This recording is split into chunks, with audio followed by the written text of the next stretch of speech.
तो चलिए दर्शकों, खबरें सुपरफास्ट के बाद आगे बढ़ेंगे और बात उत्तर प्रदेश के शाहजहांपुर की करेंगे। दरअसल शाहजहांपुर की अनोखी 67 मस्जिदों को तिरपाल के जरिए ढक दिया गया है और दिलचस्प बात यह है कि यह काम मुस्लिम समुदाय की सहमति से आज नहीं सदियों से होता आ रहा है। पूरी खबर क्या है इस रिपोर्ट में बहुत विस्तार से समझिएगा।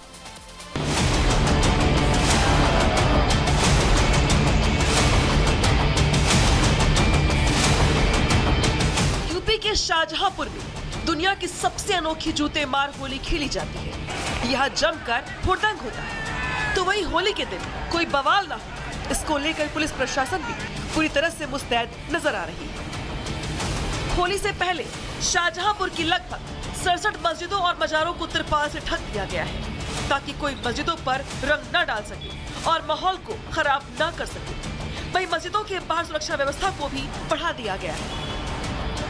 दरअसल शाहजहांपुर में जूते मार होली खेली जाती है और लगभग 10 किलोमीटर लंबा एक जुलूस निकाला जाता है। इस जुलूस में भैंस गाड़ी पर लाट साहब को बिठाया जाता है। उसको जूतों से पीटते हुए पूरे शहर में घुमाया जाता है। इस जुलूस में हजारों की संख्या में लोग होते हैं। पुलिस का कहना है कि माहौल न बिगड़े, इसको लेकर यहाँ के 67 मस्जिदों और मजारों को तिरपाल से ढक देते हैं ताकि उन पर रंग ना पड़ सके और माहौल खराब ना हो।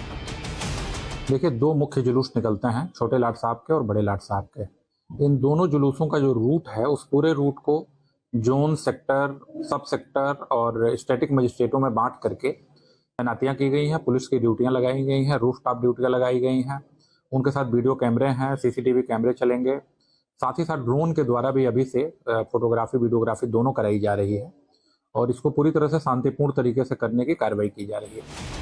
मस्जिदों को ढकने को लेकर मुस्लिम समुदाय का कहना है कि अगर मस्जिद ढकी होगी तो उनके धार्मिक स्थल पर रंग नहीं पड़ेगा। अगर रंग नहीं पड़ेगा तो फिर माहौल भी खराब नहीं होगा। देश में कुछ मौका परस्त लोगों ने माहौल खराब कर रखा है। उधर पुलिस का कहना है कि खुफिया विभाग की टीम सादी वर्दी में धार्मिक स्थलों की निगरानी करेगी और ड्रोन के जरिए भी धार्मिक स्थलों पर नजर रखी जाएगी। आपको बता दें कि इस साल होली और जुमे की नमाज एक साथ पढ़ रही है और यही वजह है कि पुलिस प्रशासन अलर्ट मोड पर है और लाट साहब के जुलूस को लेकर पुलिस विशेष निगरानी रख रही है। शाहजहांपुर में लाट साहब के जुलूस का पुराना इतिहास रहा है। शाहजहांपुर में अंग्रेजों के जमाने से होली के दिन लाट साहब का जुलूस निकाला जाता है। शुरुआत में ये जुलूस अंग्रेजों के खिलाफ आक्रोश और विरोध जताने के लिए किया जाता था। आजादी से पहले इलाके के नवाब भी जुलूस का हिस्सा हुआ करते थे। अंग्रेजों के भारत से जाने के बाद भी जुलूस का सिलसिला जारी रखा गया। अब किसी एक शख्स को अंग्रेज ऑफिसर बनाकर जुलूस निकाला जाता है। इस बार होली और जुमे की नमाज एक साथ होने को लेकर यूपी में सियासी पारा हाई है। ऐसे में शाहजहांपुर में शांतिपूर्वक होली को लेकर पुलिस पूरी तरह से मुस्तैद दिखाई दे रही है। सुरक्षा के कड़े इंतजाम किए गए हैं तो वही हुड़दंगी और उपद्रवियों की सीसीटीवी और ड्रोन से निगरानी की जा रही है। Bureau report, Republic Bharat. तो चलिए अब आगे बढ़ेंगे और बात महाराष्ट्र की सियासत की करेंगे। दरअसल महाराष्ट्र की सियासत में इस वक्त औरंगजेब को लेकर जमकर सियासी बवाल मचा हुआ है। तो वहीं महाराष्ट्र सरकार में मंत्री नितेश राणे ने मीट को लेकर अब जो बयान दिया है, उस बयान को लेकर भी अब कहीं ना कहीं से लोग जमकर सियासत करते हुए नजर आ रहे हैं। दरअसल महाराष्ट्र के मंत्री नितेश राणे ने कहा है कि हलाल और झटका मीट में आप अंतर पहचानिए और हिंदू शख्स अगर मीट खरीदता है तो सिर्फ हिंदू दुकानों से ही खरीदे। रिपोर्ट आपको दिखाएंगे।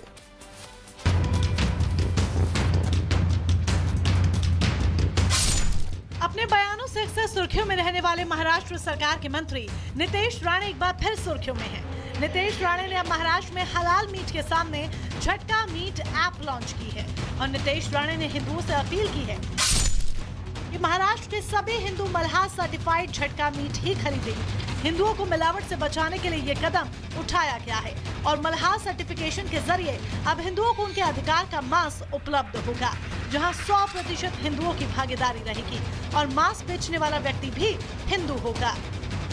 महाराष्ट्रातल्या हिंदू समाजासाठी एक अतिशय महत्त्वाचं पाऊल या झटका मटन सर्टिफाइड मल्हार सर्टिफिकेशनचा वापर आपण जास्तीत जास्त करावा। किंबहुना ज्या मटणाला मल्हार सर्टिफिकेशन नसेल तिथे हिंदू समाजाने पाहूही नाही, खरेदी करू नये असं आव्हान नितेश राणे का कहना है कि अभी हिंदू मीट की खरीदारी करता है तो वो मिलावट के डर से हिचकता रहता है, उसे थूक जेहाद का भी डर रहता है, लेकिन मल्हार सर्टिफाइड मीट खरीदते समय उसे कोई भी दिक्कत नहीं होगी। Bureau report, Republic Bharat. तो चलिए अब गुड मॉर्निंग भारत में आगे बढ़ेंगे। दरअसल झारखंड के कुख्यात गैंगस्टर अमन साहू पुलिस मुठभेड़ में जो मार दिया गया है, कल शाम ही रांची पुलिस अमन साहू को लेकर रायपुर की जेल से निकली थी, लेकिन गाड़ी रांची पहुंचती उससे पहले पलामू में आरोपी को ढेर कर दिया गया। बीच रास्ते में आखिर ऐसा क्या हुआ और आखिर रांची पुलिस गैंगस्टर को रांची लेकर ही क्यों जा रही थी, इस रिपोर्ट में बहुत विस्तार से आपको बताएंगे।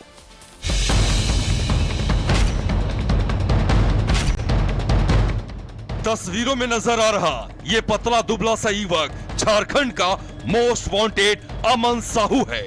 आतंक का पर्याय बन चुके कुख्यात गैंगस्टर अमन साहू को पुलिस ने ढेर कर दिया है। मोस्ट वांटेड क्रिमिनल अमन साहू आज सुबह एनकाउंटर में मारा गया। अमन साहू छत्तीसगढ़ की जेल में बंद था। एक मामले में कस्टडी मिलने पर पूछताछ के लिए झारखंड पुलिस गैंगस्टर को लेकर रांची रवाना हुई थी।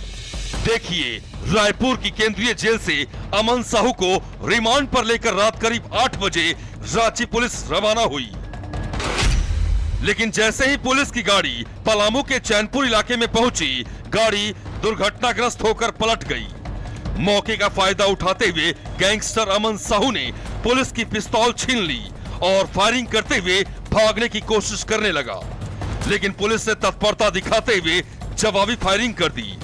ताबड़तोड़ फायरिंग में अमन साहू मारा गया, जबकि गोलीबारी में एक पुलिस का जवान भी जख्मी हो गया। ऐसे अपराधियों का ऐसे ही हश्र होता है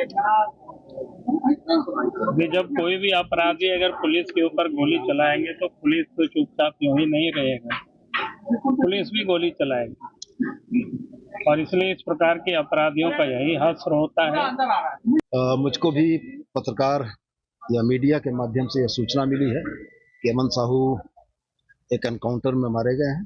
झारखंड की धरती पर कानून तोड़ने वालों के विरुद्ध सरकार विधिसम्मत कार्रवाई करेगी और अपने नागरिकों की सुरक्षा के लिए सरकार कटिबद्ध है। पुलिस के लिए सिर दर्द बने कुख्यात अमन साहू को पुलिस ने एनकाउंटर में ढेर कर दिया है। बताया जा रहा है कि अमन साहू जेल से ही गैंग को ऑपरेट कर रहा था। 3 दिन पहले यानी 7 मार्च को अमन साहू ने अपने गुर्गों से रांची के कोयला कारोबारी पर फायरिंग करवाई थी। घटना के बाद अमन के गुर्गे मौके से फरार हो गए थे। इस मामले में पूछताछ के लिए झारखंड की पुलिस अमन साहू को लेकर रांची आ रही थी। गैंगस्टर अमन साहू रायपुर के कारोबारी को धमकाने के आरोप में जेल में बंद था। जेल में बंद होने के बावजूद अमन ने अपने गैंग को दूसरे राज्यों तक फैला दिया था। कई गुर्गे उसके इशारे पर काम कर रहे थे। झारखंड के अलावा पश्चिम बंगाल और छत्तीसगढ़ में कोयला और ट्रांसपोर्ट व्यापारियों का जीना मुहाल हो गया था। अमन साहू के गुर्गे आए दिन कोयला कारोबारियों को रंगदारी के लिए धमकाते थे और खौफ पैदा करने के लिए अमन के सोशल मीडिया अकाउंट से पोस्ट कर घटना की जिम्मेदारी लेते थे। पुलिस के एक्शन के बावजूद अमन साहू के गुर्गे कोल परियोजनाओं में लगे वाहनों में आगजनी, हत्या और गोलीबारी की घटना को लगातार अंजाम दे रहे थे। लिहाजा अमन साहू और उसका पूरा गैंग न केवल व्यापारियों के लिए